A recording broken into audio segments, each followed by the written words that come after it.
I don't really play poker, but if I did, I'd probably know Molly Bloom. Never heard of her? Well, she ran an incredibly high-stakes poker game for some of the world's biggest stars and turned over hundreds and hundreds of millions of dollars during her reign as the poker princess. At least that was, until she was woken up in the middle of the night by 17 FBI agents with machine guns and a warrant for her arrest. Know when to hold up, know when to fold up, know when to walk away.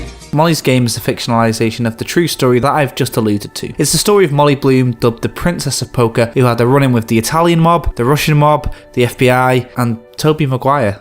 Really. The film stars Jessica Chastain, Idris Elba and Kevin Costner, and it's the directional debut from Aaron Sorkin, who is a phenomenally well-revered screenwriter who's responsible for The Social Network, which actually won him an Oscar, and for you TV drama buffs out there, he wrote this show called The West Wing. Molly's from a family of overachievers, Olympic athletes and super successful psychologists. After snapping her back stops her from pursuing her, or rather her father's, dream for her to be an Olympic skier, she ends up moving to Hollywood and finding a part-time job working for Dean, a douche who happens to run a big stakes poker game for some pretty exclusive guests. After she realises she doesn't need Dean for her game to work and that she's not going to be part of this apparent man's world that is poker, she goes it alone and sets up her own game, Molly's Game. So things happen that I mentioned in the beginning and she's relieved of all of her hard-earned cash and is due to go to jail. But with the help of super lawyer Charlie Jaffe, things start looking up. Or do they? Apart from Molly, the entire cast have been given alternative names or terrible code names like Mr. X to protect their identity. But with a simple Google search, you can find out that the real celebrities who attended Molly's poker games were the likes of Ben Affleck, Matt Damon, Leonardo DiCaprio, and the now pretty notorious Tobey Maguire.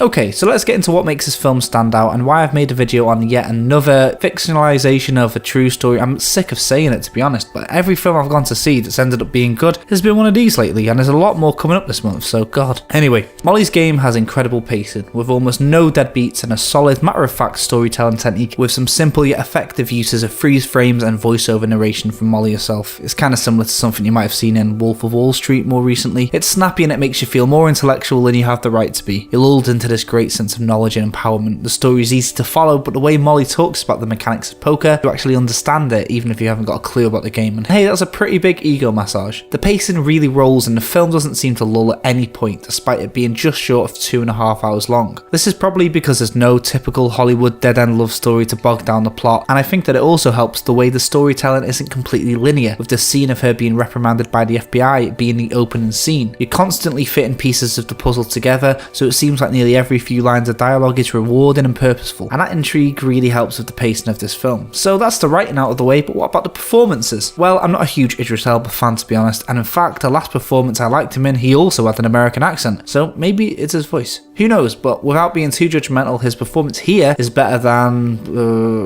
this one.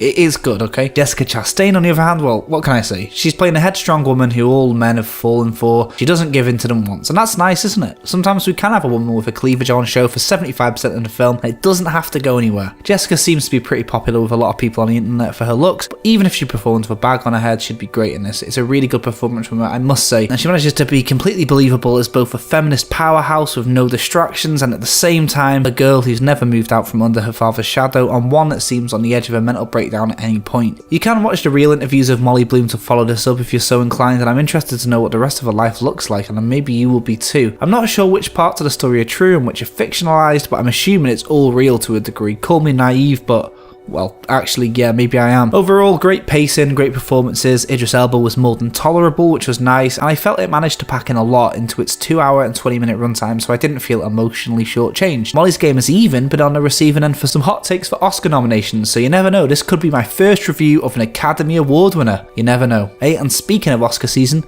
I'm hoping to watch a ton of films over the next few weeks, and there'll be plenty more reviews where this came from, so stick around, don't worry about that like button, hit that subscribe button instead, or just leave me a comment, and I'll see you very, very soon. Cheers for watching.